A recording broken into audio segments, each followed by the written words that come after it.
Miami Dolphins are coming off a mini bye as they went up to Lambeau to play on Thanksgiving night, but unfortunately lost. They now get to host the New York Jets, who are coming off another tough loss here in Week 13. My name's Tyler, here with my brother Ryan, and we're going to break down this Week 14 matchup between the New York Jets and Miami Dolphins. But before we do that, be sure to leave a like, subscribe, and a comment. Let us know who you think will win this game and why.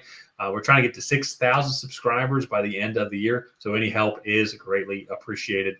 Ryan, Tua went up to Miami and had a great game in Lambeau. It was, I think, the Dolphins team in general that didn't show up, but he threw for 365 yards, 2 touchdowns. It's just defensively, Dolphins defense just really struggled, and so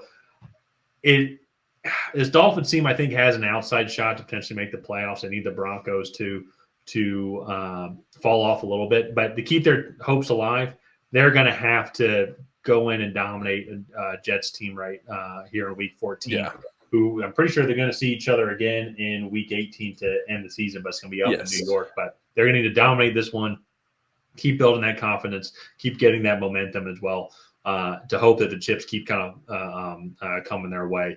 But luckily for them, this Jets team they are just absolutely struggling and just imploding. Should have beat the Seahawks today after being up 21-7, but then threw a pick six in the second quarter, go 21-13. And when the Seahawks were driving, just penalty after penalty after penalty, just shooting themselves in the foot, keeping that Seahawks drive alive. And so very curious what's going to happen with the Jets in the offseason overall, but want to talk about this game here real quick. Before we get into that, what do you think the Jets have to do and Miami has to do to come out victorious in this matchup? The Jets, I don't know what it is, but the Jets, the last 2 Jets wins, I believe, have come on Thursday Night Football against Houston and New England. And I don't know what it is about those weeks specifically, but they came out, the offense looked good. They didn't look like they were really overthinking anything. They were just playing football, matching up man on man, and just beating guys that way. And to me, I feel like when they have this full week to put together a game plan, they just I don't know if they overcomplicate it or what. Maybe it's just the fact that teams have more time to prepare for them, and they can put themselves in better matchups or what. But they just seem to overthink it or shoot themselves in the foot consistently and just make critical mistakes that end up costing them these games. And this is, on paper, top 8 most talented roster in the NFL, like on paper. And the Jets, you mean? Yeah. And it's insane that they are 3-9. And so for them to come in and win this game, they have to figure out a way to just not shoot themselves in the foot. Don't overthink it, and see if you can avoid some of those critical mistakes that you've made in weeks past. And if I'm the Dolphins, this team has sucked for 7 straight weeks. And I think they had one good performance on Thursday Night Football against the Texans in the last 7-8 weeks. And if I'm the Dolphins, come in, just let them make those mistakes. I know that's not necessarily the Mike McDaniel way. They like to push the football down the field. But since Tua has been in, that has been much better, much more consistent. Get the ball in your playmakers' hands. And the fact that this game is in Miami, I really think they'll be able to kind of spread out this defense. And that's another thing, too. They fired Robert Saleh and put Jeff Ulbrich in charge. This defense has fallen off a cliff in terms of productivity. I know Sauce Gardner's having an off year. He's still playing at a pretty high level. Well, looks like, too, he hurt his hamstring in the game today as well. So his status is going to be up in the air, especially, too, if it's a hamstring. Yeah, but outside of him, Quinnen Williams still has those game-wrecking plays here and there, but they just – and they have been fairly injured on the defensive side of the ball, but they just don't have the play-in and play-out dominance that you have seen over the last 2-3 seasons from this Jets defense. And so I think the Dolphins can come in here and they can just turn this into a track meet and – Maybe. Yeah. So I agree with you that the defense definitely has fallen off. I will say that just looking at their stats overall, they're 4th in total yards allowed, 2nd in passing yards allowed, the 20th in rushing yards allowed. And so I think with passing yards allowed and rushing yards allowed, I think part of that too, they've been behind a lot. So teams are trying to kill the clock. But then they're 5th in sacks on the season with 37. Yeah. And I think the thing to me is, yes, his defense has technically fallen off a little bit, maybe from last year in some categories. But I also think, too, I never would have thought that this offense, And that's fair. not under Zach Wilson, would be this poor. Yeah. And it reminds me almost a little bit of the Cincinnati Bengals problem, but just opposite. Where the Bengals, like, we need to put up 40-plus points a game to win because our defense can't stop anybody. And now it's like if you're this Jets team who, as I agree, they have not been playing nearly as well since they fired Robert Saleh, haven't been playing nearly as well as they were last year. But it's still, though, it'd be like, man, we got to hold teams to 7, 10 points, 13 max, for us to have a shot. Not max, but, like majority of the time for our team to have a shot, because offensively things just have not panned out the way that they thought it would. And a lot of blame goes on Rodgers. A lot of blame goes on the receivers. But to me, though, I still think if you don't have an offensive line, and which they haven't, and even Morgan Moses today, he left the game with a shoulder injury as well. Mm-hmm.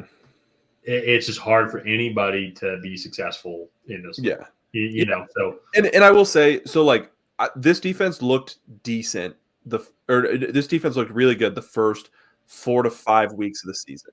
So you gave up 32 to San Francisco in the opener, understandable. Then 17 to the Titans, 3 to the New England Patriots.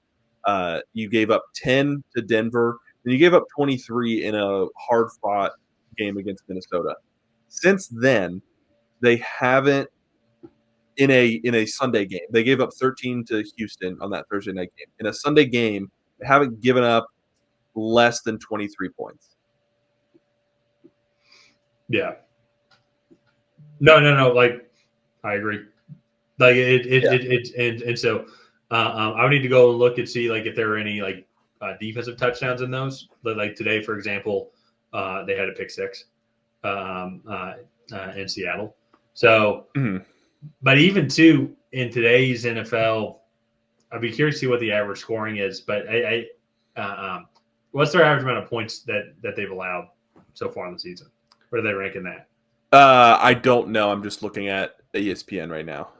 Okay. I think that's in there somewhere. But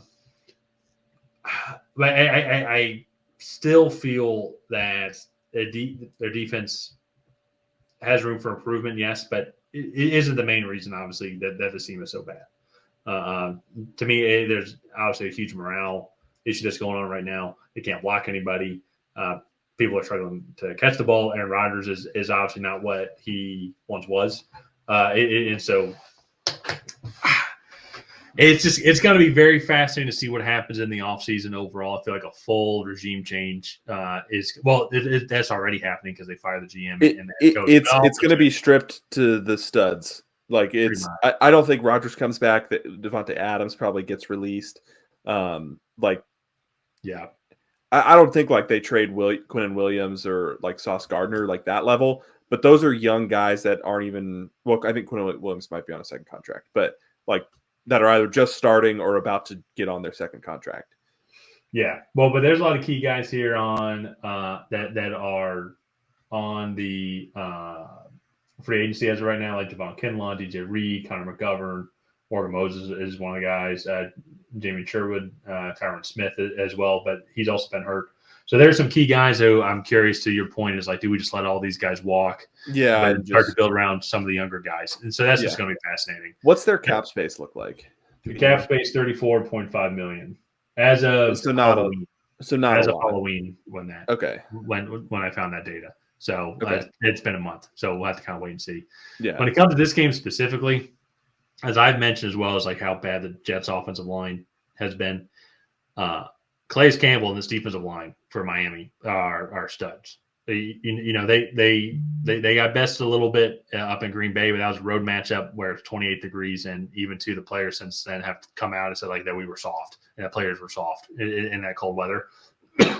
Not that that's excused at all. So I think being at home in a Miami weather type game, I think this defensive line is just going to make it extremely tough for Aaron Rodgers and this offense to be successful.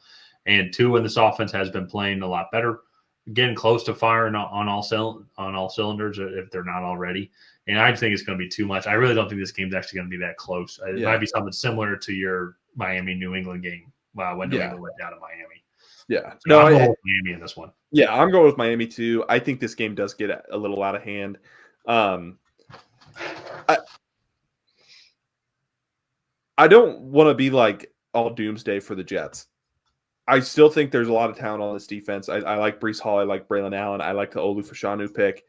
I think they just need a total regime change.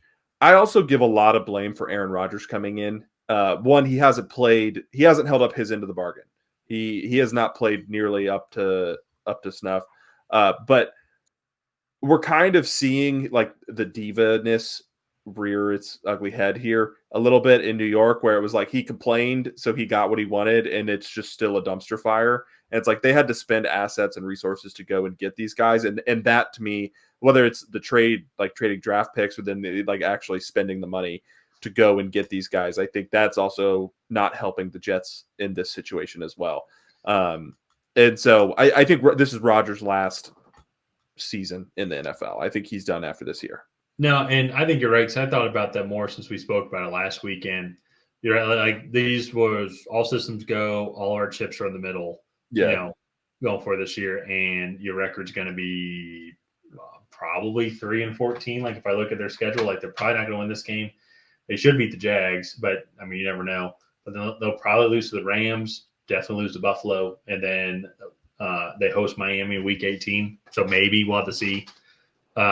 Like maybe they can win 1 or 2 more games. So at best, 5-12 is what you're going to get out of it.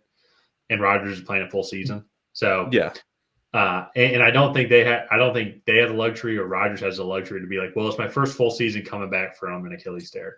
Yeah. And to your point, to be like, okay, well, that's great, but we spent all of our resources for this year.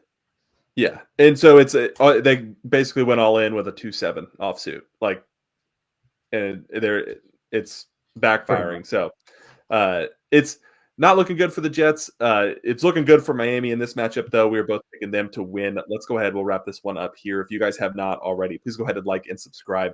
That is the best way to help out the channel. While you're down there, let us know how much you think the Miami Dolphins are going to beat the Jets by, because let's be honest, we all know probably what's going to happen down there. So other than that, we will see you guys next time.